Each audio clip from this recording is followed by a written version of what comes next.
everybody, and welcome to another exciting episode of the Alex Quest Daily Show. Thank you all for joining me out there, pressing play, listening to the podcast. I'm pumped to be here, as always. It is Tuesday, February 1st, 2022. Before we get going with all the fun stuff, as always, like, share, follow, subscribe, rate us 5 stars, and tell your friends. Word of mouth, biggest, best way to get us out there. So do all these things, and blessings will come upon you. No, I can't guarantee that, but it will be greatly appreciated. Social media stuff, go search the Alex Quest Show wherever you can find social media. You'll see the logo. It's just the words, the Alex Quest Show. It's there, and you'll see it. Real easy. Cuesta is my last name. And I just want to jump right into the show. February 1st, it is the start of Black History Month. And I just want to say that has no bearing on me, because I actually hate the history months. I understand that at a time it was necessary to have these types of things, to have the Women's History Month, Black History Month, whatever history month you want to do. Now that we are here, the one thing I might agree kind of, I guess, on the base level with the CRT people and some of the psycho wokest about the racial stuff is teaching history of other people and just the complete American history is proper. I don't think the 1619 Project gets it right, because I don't agree with their claim on its face. I need to read it more. I have to say that. I need to read the 1619 Project more. I've read some of it. It is rather long in the full book, so I do need to read more of it. I am saying that. But in a way, I do agree with the fact that we need to learn our complete history. And that also includes, Black people, women. If there were any gay people that had an impact, anyone that had an impact should be included in history curriculum. And obviously it should scale depending on the age group.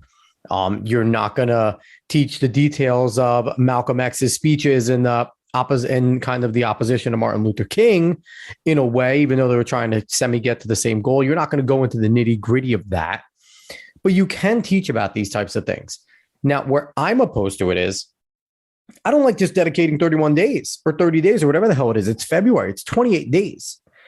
I don't like just dedicating a set amount of time where the rest of the year, what are we just not going to learn about Black people? If they have their place in history right there, we're just not going to do it. That's why I disagree with it. I think that, especially now we're like, what are we, 1776? I don't know what to get. I'm not going to do math here. 200 and something years. We're 250 years old, something like that. We've had enough history of Black people, women, Black women, such and such, whatever immutable characteristic you can think of, and some mutable ones, and some, regardless, we've had enough diversity of people that have had impact on our society that they could be taught in the proper time frame and given the proper due. We don't need months. We're past that. Right now, it's just a political bullshit thing. It's unnecessary. So I will not be necessarily celebrating Black History Month, because I don't think it's necessary. I think what we should do is upgrade curriculum to fit in influential Black people where they belong in the history and include them. Put them in there, in their proper setting. There's no reason why every February we should just be painted with pictures of Martin Luther King and Harriet Tubman and, Frederick Douglass and George Washington Carver, Booker T. Washington. Why should all of these great influential individuals be crammed into 28 days? There's 365 days in the year. There's all different phases of curriculum. Not necessary to cram them into a month. Let's do this the right way. Let's teach it the right way. And I think everyone will get much more out of it if it's all taught in its proper setting. And again, I'm not saying I'm the one to decide when it should get taught, how much of it should get taught. That is for other people that get together and decide curriculum in schools. And I don't always agree with a lot of these people right now, especially since the activists have made their way heavily into schools. A lot of leftists and Marxists that don't actually give a shit about teaching kids. They just want to teach them how to problematize and teach them class and cultural warfare type of stuff so that they're raising activists instead of critical thinkers and educated civilians. But I digress on that. I just am against specific months dedicated to immutable characteristics or certain things like that. And, we don't need to be told to celebrate uniqueness and individualism as Americans. It's not something we should be told. We should be past that. And I think we are past that in a lot of ways. But bringing up the ancient history, opening up the old wounds, sometimes necessary because these things are difficult, but it's not necessary every single day of the year, all the time. And to live that way, living that way is not a good way to live. So that is my spiel on Black History Month. So that'll probably be the last time you hear me talking about it. Maybe next year I'll bring it back up again and I'll go through my diatribe again. And maybe there'll be an update there. Maybe someone will get smart and say, hey, fuck Black History Month. It's not necessary. Let's just put these influential Black people where they belong in history and teach them properly and fully right there and flesh them out, make the kids write about them, make the kids do homework about them and do all the right things about them. And if it comes to English, let's pick some books written by Black people. Why does it have to be during Black History Month that we learn about great Black writers and great Black poets? Unnecessary. Unnecessary to save them for a month. Put them in the proper curriculum. But I digress from there. We are going to jump into one other thing before I get to my article of the day. I'm going to update on the ID.me stuff that was going on. Now, I talked about that. I don't even know the date. Probably last week, maybe a little bit over last week. I think it was how the IRS was attempting to use ID.me to basically gather all of our information and put it in one spot into one app. It was dangerous as shit, still dangerous. And then I updated and saying that the owner, Blake Hall, came out, the CEO, and said, hey, we messed up. We said we were using one-to-one technology to pick pictures up against for people. We lied. We're using government style, one-to-many. We go through agencies. I guess from that yesterday, an article by Irina Ivanova came across my way from CBS News, and the title, IRS is exploring alternatives to selfie verification with ID.me. Apparently, the fire, the scrutiny, and a lot of things that are coming up against ID.me and the concerns have caused them to kind of take a step back from this part of using ID.me. The IRS might not use them. Now, they're exploring alternatives. That doesn't mean that they're going to stop at a company like ID.me. They might go to another company that's just its competitor with a quote unquote better safety record. So keep on the eye, keep your ear on the ground. This isn't done with the IRS and identification. It said that it's flat out said. I think one of the people in this article said that they just don't have the resources to continue to do it this way. So they need to go outsourced and this and that. And it's such bullshit. They have a ton of resources. They have a ton of money thrown at them. How they flounder it is besides me. Then they just hire like a ton more people to audit. It was an obscene amount of IRS people on the ground to go and basically look into people. It was the $600 thing with banks. I think they raised the threshold, but still they're hiring a ton of IRS agents. So you're telling me you don't have the resources? Bullshit.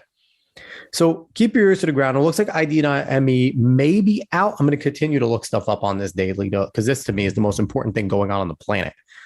I know civil rights groups are going up against the IRS to try and get them out.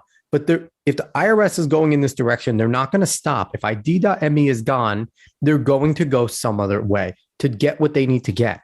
Their goal to accomplish here is to get our information in one place on an app and try to make it not look like a digital passport. Their goal is a digital passport here. They're just trying to do it sneakily. Now, this doesn't stop ID.me from being in the 27 states that they're in. They're already working in Social Security for employees. So don't lax on this. If you're in one of the 27 states that uses ID.me, I'm in New York here, fight against this. Fight against this because this is just wrong. We shouldn't be going third party. We shouldn't be allowing them to create digital passports. Like I said, vaccine passports are a smokescreen. Get off those. Stop talking about those. They want you to talk about those because now they're slipping right under our noses with this nonsense. So right now, ID.me seems like they're on their way out with the IRS. If you're one of the 27 states, look it up if you're a part of that state. If you don't know, I don't have it off the top of my head. I should have the list, but look it up.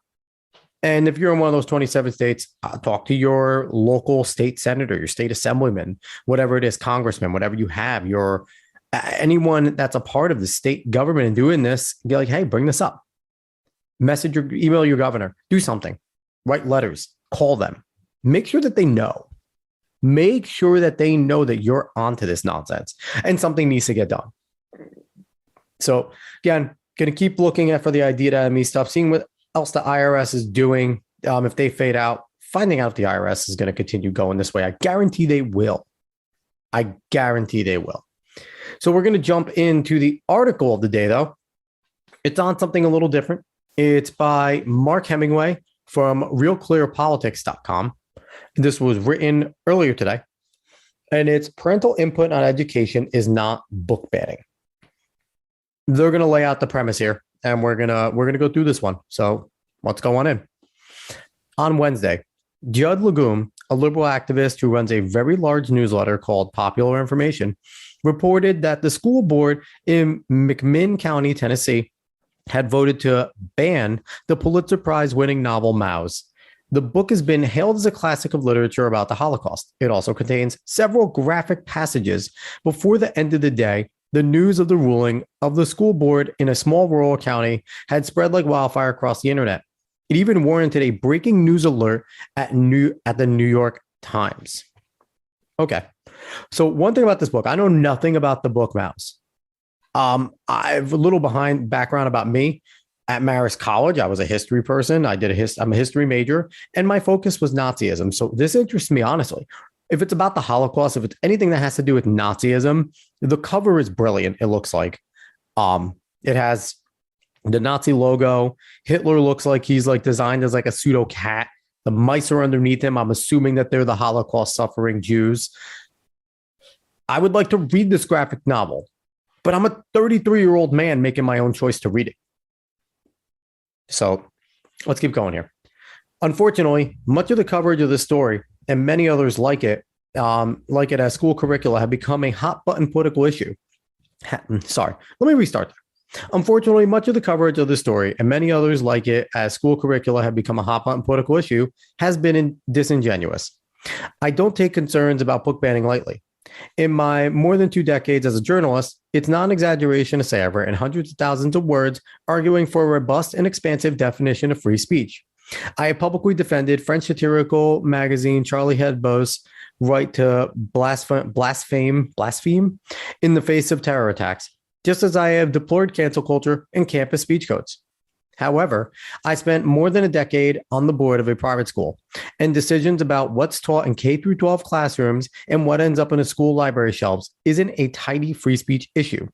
When the national media suggests that parents, administrators, and teachers are censors, or worse, are banning books by making necessary decisions about what reading material is age appropriate or meets community standards, more often than not, these news outlets are the ones politicizing the education. Ding, ding, ding with that. The news outlets, right or left, hop on these types of things and start to use what is meant to be educating kids as a political topic. Now, I know leftists are going to point out and say, Glenn Youngkin, the new governor of Virginia, just won an election off of using kids. No. He used it off of keeping critical race theory out of schools. One which anyone who supports critical race theory says it's not in schools. And then you say, okay, then why do you have a problem with banning it? Because we need to be taught the proper history. Okay, then it's in schools. And these morons like to say like, oh, it is a high level law practice of law thing. Of course it's not in schools. Yeah, because like dumbing shit down doesn't exist. I think I've used the example. You're not going to teach algebra to a first grader. You're going to teach them 1 + 1, but it's still math. So you're still teaching them math, but it's different types of math. It's dumbing down. Just like if you're a math major in college, you're learning calculus 5. You're not teaching that to a freshman in high school. It's all still math, though. It's still math theory. You're just teaching it at a lower level so it can be more digested and understood and built up to the proper theory. Now, that's what critical race theory comes in. And when they're saying it's not in schools, it's like bullshit. It's dumbed down versions and elements that are found in schools. Wokeism is everywhere in schools. So it's absolutely ridiculous. But I agree. The politicization is created by the media sources, right and left, and used to, political gotchas against other people. And it's nonsense that we're using kids as pawns in this. Let's continue. In the case of McMinn County, the 10-member board didn't vote to ban Maus, but it did remove it from the school's 8th grade curricula because it felt the book's profanity and graphic depictions of violence and suicide were too much for 13-year-olds. Maus is still in print, taught in many schools elsewhere, and widely available even in McMinn County. The McMinn school board members went so far as to state that they felt it is important to teach students about the Holocaust, and even said the district might go back to teaching Maus if something else more suitable on the topic can't be found. Now, stop right there. Stop. They don't need to make that last statement. That's soft. All you need to say is this book is too graphic and too adult for young adults the age of 13 and under and below high school should read. Period. You don't need to explain past that. 13-year-olds and 8th graders, we don't know what the fuck we're talking about when you're 13. When I was in 8th grade, I was worried about kissing a girl that I thought was cute and getting onto sports teams. That was my concern. It wasn't, I learned about certain things. I don't even think I learned about the Holocaust in 8th grade. That's pretty bizarre to teach 8th graders about the Holocaust. I don't think we were at that point in history. I think we knew it existed, but I don't think in 8th grade, a 13-year-old's mental capacity is able to understand the brutality of the Holocaust. I think that they know the general outline at that point. I think they know World War II existed, that Adolf Hitler was a madman. Adolf Hitler hated Jews, wanted to kill them, put them in camps with the intention to kill them. But if you're putting a graphic novel like Maus in front of them, and they are now seeing the graphic depictions, albeit with, it looks like cats and mice and not humans, but they are seeing the graphic depictions. They are seeing the dehumanization of these individuals. I don't know if they're ready for that. A 13-year-old, I don't know if they're ready for that. That's not a good thing to put in a 13-year-old head right away. And again, if you want to sit there and allow them to watch it in your home, if you want to allow them to read that in your home, if you think that your child is mature enough to understand that, or if it's something your child is, some kids are just extremely interested in stuff. And if they love World War II and they want to know everything about it, have at it. Have at it. You could do what you want to do in your home. But what's in the schools, it needs to be appropriate. It needs to be. Let's continue. The national media, however, seems to feel concerns about nudity and profanity in Maus belie a more sinister agenda. The New York Times made scurrilous implication, asserting that McMinn County's decision comes as the Anti-Defamation League and others have warned of a recent rise in anti-Semitic incidents. I mean, New York Times is a joke. This is a paper that stood up for the Soviet Union and communism, said it wasn't as bad as we thought it was, that didn't properly cover the Holocaust up until the atrocities were really occurring. The paper of record sucks. New York Times is a terrible, terrible group of writers, and they are political activists and have been for a long time. They're an arm of the left. We know this. It's not a secret. And, the decision comes to Anti-Defamation League and others have warned of a recent rise in anti-Semitic incidents. That's not anything like, what are you talking about? It's happened. We've seen it. 2 weeks ago, we saw a guy hold up a synagogue demanding that an anti-Semite Taliban, basically member, Lady Al-Qaeda, whatever the hell she was, got released after trying to kill a soldier. So Anti-Defamation League is not out of the wood, coming out of left field with this. It's not like nothing's happened. They come out and they're like, hey, let's rattle the anti-Semitic thing. No, it has been happening. It's a real thing. Now, is the relation between a small county in Tennessee taking a graphic novel off the shelves of an 8th grader so 13-year-olds can't read it in relation to that? I don't think so, New York Times, you snooty bastards. I don't think Tennessee gives a shit about Anti-Defamation League, especially a small county. They're probably just worried about their kids. This isn't the time for them to learn about that yet. Again, like I said, you could teach them about the Holocaust in a way that it occurred, but you dumb it down. You dumb it down. They're not reading the graphic primary sources that I read in college about these certain things, about the experiments that happened inside of these internment camps, of concentration camps, internment camps in the United States. Sorry, the Democrat FDR interned his own people, Japanese, stop Asian hate, quote, hashtag, but they're not ready to read that at 13 years old. Let's keep going. A similar controversy erupted in Virginia in the midst of last year's closely watched gubernatorial election when Republican Glenn Youngkin released an ad arguing for more parental input in schools.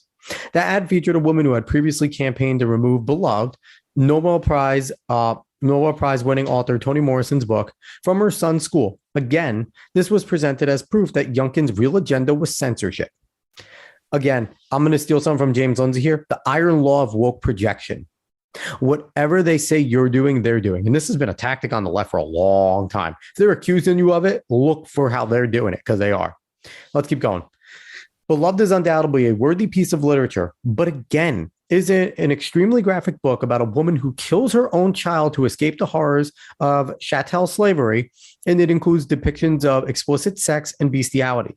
The Virginia parent who campaigned against it said it gave her child nightmares. Having doubts about the book being taught in high school is hardly a war on library books, as Legum has characterized it. So I'm going to stop right there. I've never read Beloved. I can't agree or disagree with the commentary that is presented right here. If this is true, this probably should not be in a high school shelf, unless there's a censored version of it or something. I get it. High schoolers are a little more mature.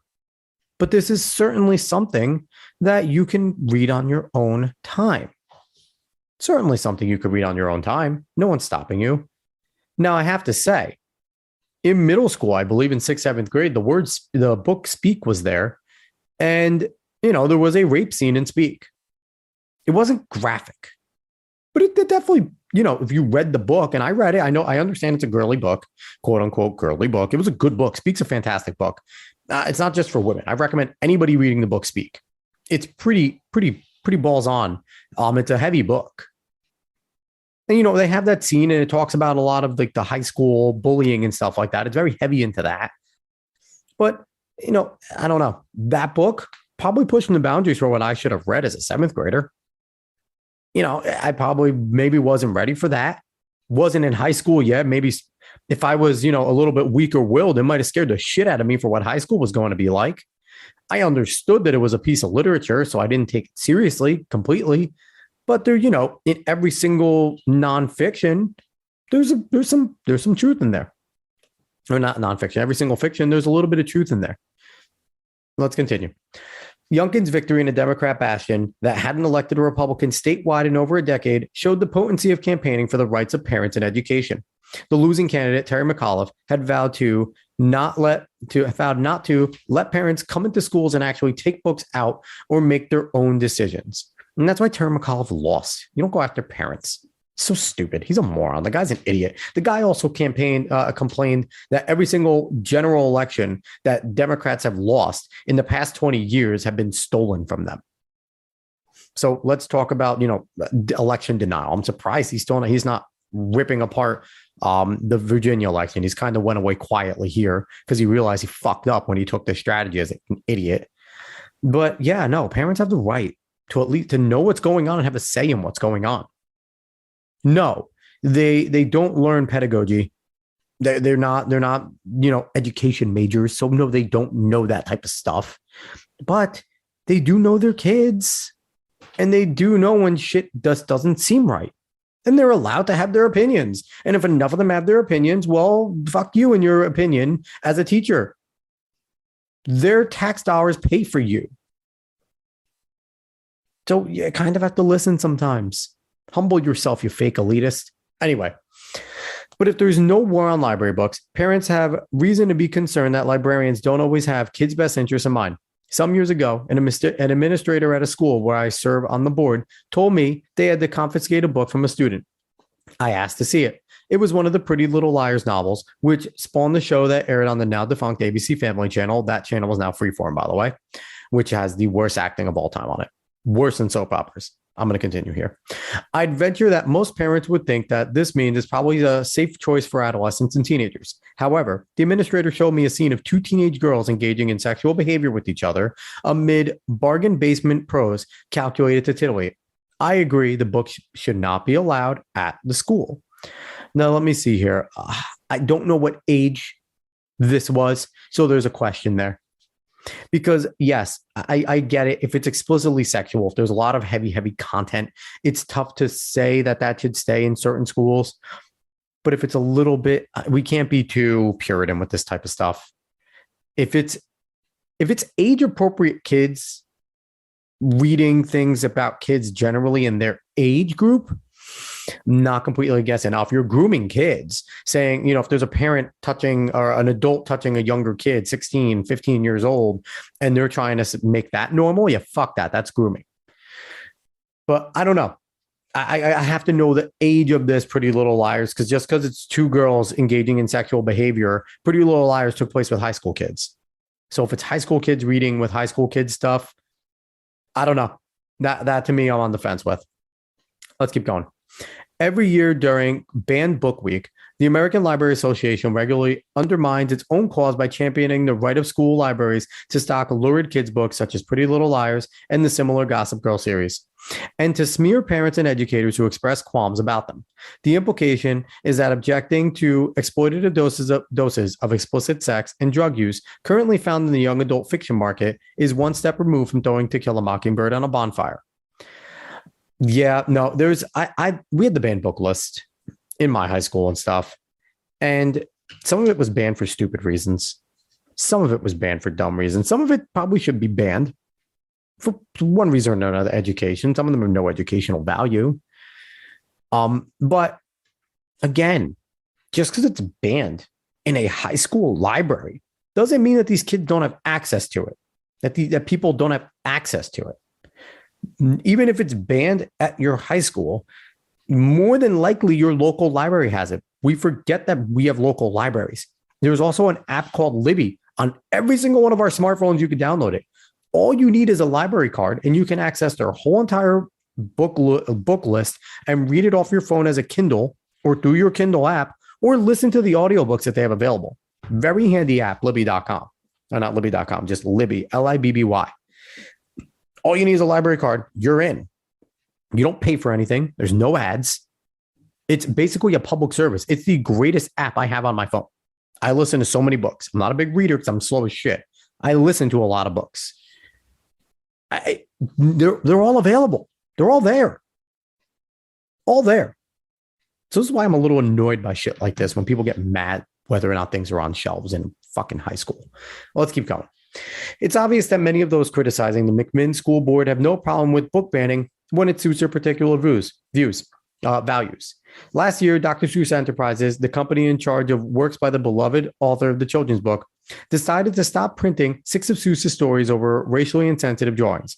Liberal America vociferously defended the decision as a matter of political correctness, even though the decision to stop printing the books, along with eBay's decision to forbid the sale of used copies of them, was akin to actual book banning, as opposed to merely removing offensive book from school shelves. That I can agree with. The Dr. Seuss stuff was stupid. But again, it's cancel culture. It's banning. We're not surprised. And of course, they're going to try and draw parallels from absolutely removing the book from circulation and a company banning it being sold. I don't think I could find it on Amazon either if I wanted to look for these 6 books or whatever it was they took off. So that is actual removal of books. Only the ones left in circulation, or only the ones left in ownership are the ones that are there. You kind of have to pass them around. As opposed to, we're just not going to keep these in schools anymore. You can still go to your library. You can still get it on your Kindle. You can still get it on Audible, but just can't have it in your school. Keep going. The politicization of school curricula has given liberals legitimate cause for concern. Some local conservative activists have drawn up extensive lists of books they think should be removed from schools.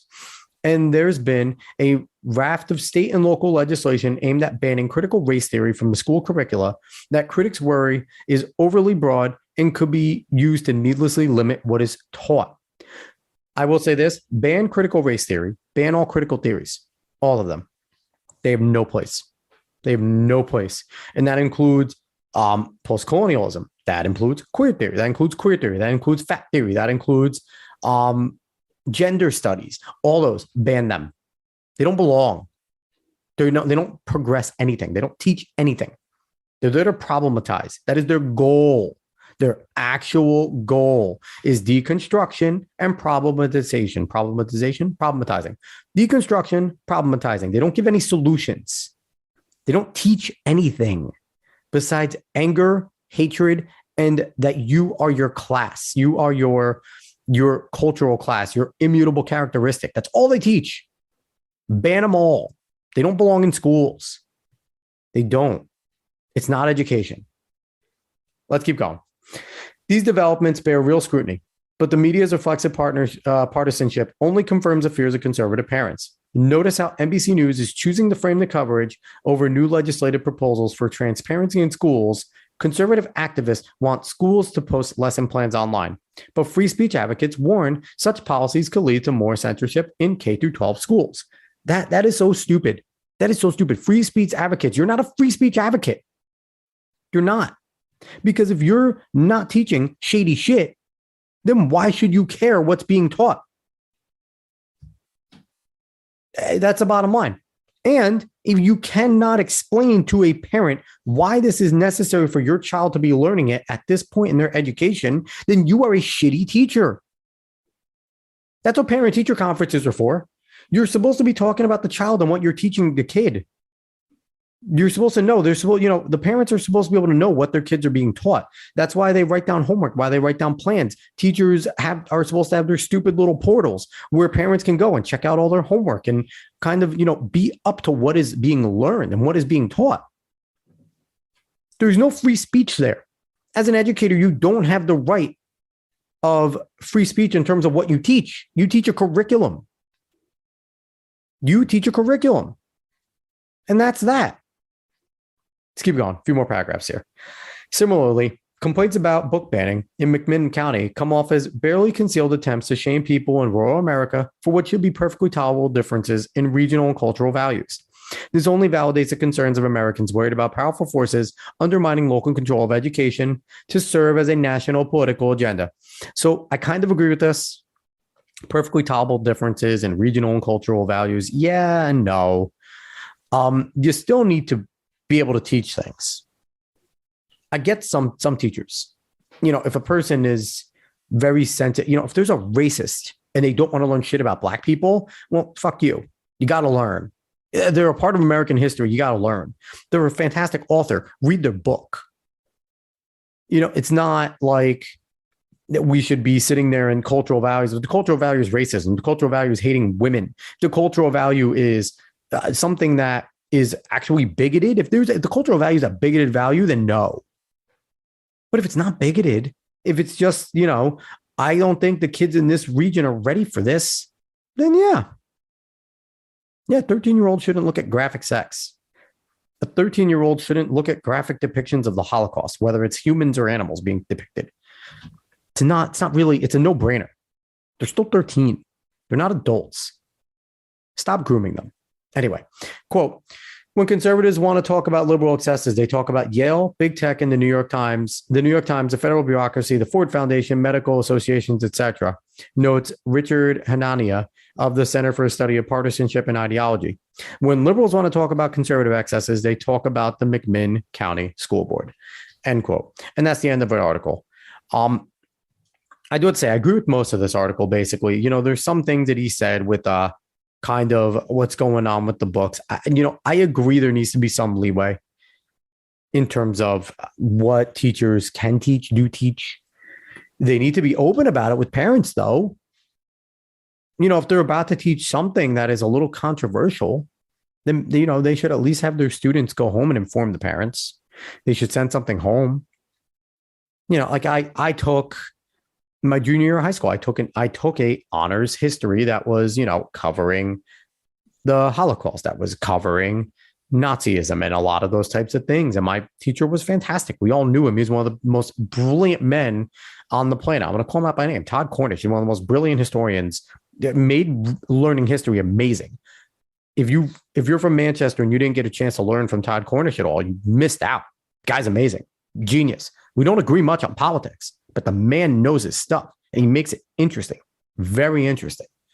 But we learned about some shit in that class as juniors, as 17-year-olds. We really learned about it, but we knew, and our parents knew entering into that class, we were going to learn about some difficult things.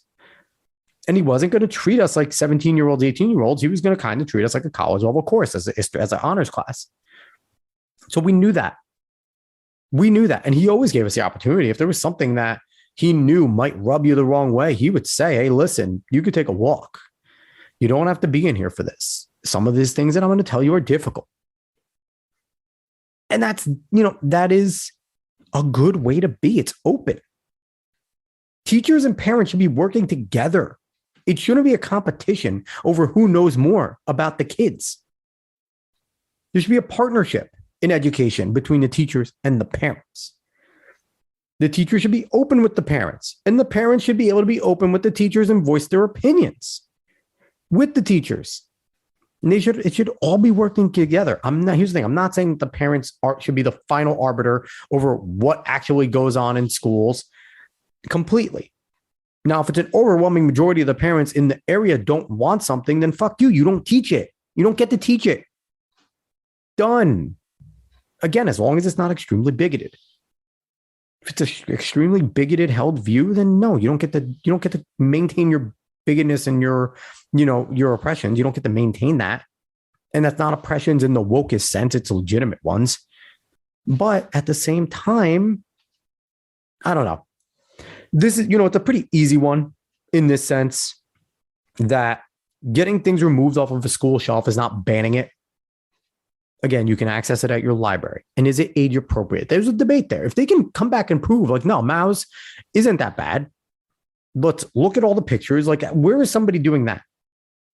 If you're a proponent of having Mao's back in McMinn County in an 8th grade classroom, come out. There's TikTok, there's Twitter, there's Instagram. There's plenty of places to do it. You can get national attention. Flip the pages, page for page. Read the book. Put it on YouTube. Read the book. Let people see. Let people decide. Let people know what's in it.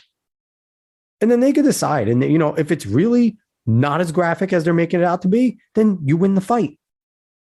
But if what I know about the Holocaust and studying it a lot, if they're trying to depict it in a graphic novel and do it the right way, a 13-year-old is not ready for that. They're just not. It's college, all the kids aren't ready for the atrocities of the shit that went on there, man. 13-year-old certainly isn't ready for it. So that's it. That's the show. I hope everybody enjoyed it. I'll be back tomorrow with a new article on whatever I can find, whatever is interesting. There's always a lot going on. Try and not be negative, I guess. It's hard. It's really hard with all the stuff going on, all the stupidity, all the things that are trying to get pulled over our eyes. And, we have David and I are going to talk about the truckers in Canada and what's going on there. And, freedom's going to win, guys. I'll just tell you that much. Freedom's always going to win. Just keep faith in that. If you're down, if you're thinking that the chips are stacked, media, the corporate media is leftist. They're trying to censor. They're trying to do this. Good always wins. Freedom always wins. You just got to keep sticking with it. That's just it. All right, everybody, give a like, share, follow, subscribe, rate us 5 stars, word of mouth, tell people about the show. Socials, just go search the Alex Cuesta Show. CUESTA. Thanks again for listening. I will be back tomorrow. Have a good one all.